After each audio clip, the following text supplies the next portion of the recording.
Well, in Rich Dad Poor Dad, I came out in 1997 and I said your house is not an asset. You can't make your house payments, you find out, is the biggest liability you got. It's turned out to be very much more correct than you even thought. Right. When you look at what's happened to home prices. Right. And Donald and I love real estate. I love real estate. I think it's the best thing going, better than sliced bread. But if you're not smart with it, it's like a loaded gun. You know, you can protect yourself or you can kill yourself with it. So real estate is, to me, the best vehicle, but you've got to be smart with it because we're using debt. And debt is a two-edged sword out there. So you use debt, I use debt, but the more debt you use, actually you have to be smarter. So you can use debt to get richer. You can also use debt to wipe you out. So that's why, you know, I continue on saying we need financial education. To just say to somebody, get out of debt, well, that's not accurate. You use debt, don't you?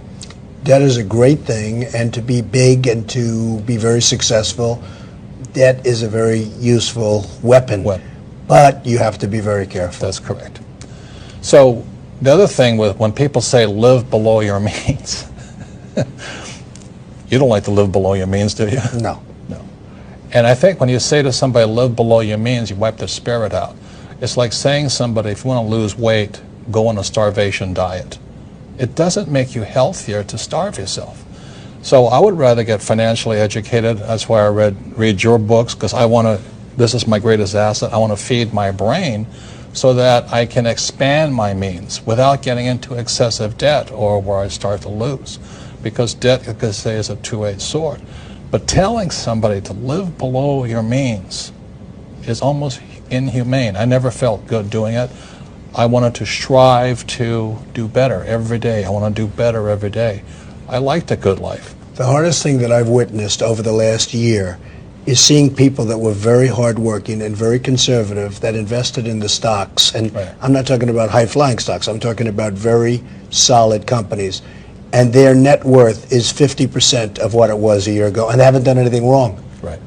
Now, they put their money in stocks, so I guess you could say that's wrong, but it's really not wrong. No. Because historically, that's been okay. Right. So they went into conservative stocks, and a year later, they're worth 50%, and all they've done is worked. And that's the hardest thing I've seen. It's tragedy. The thing that I want to say is this: you can invest in gold and lose money. You can invest in real estate and lose money. You can lose stocks and lose money. You can invest in oil and lose money. You can also make a lot of money in all those things.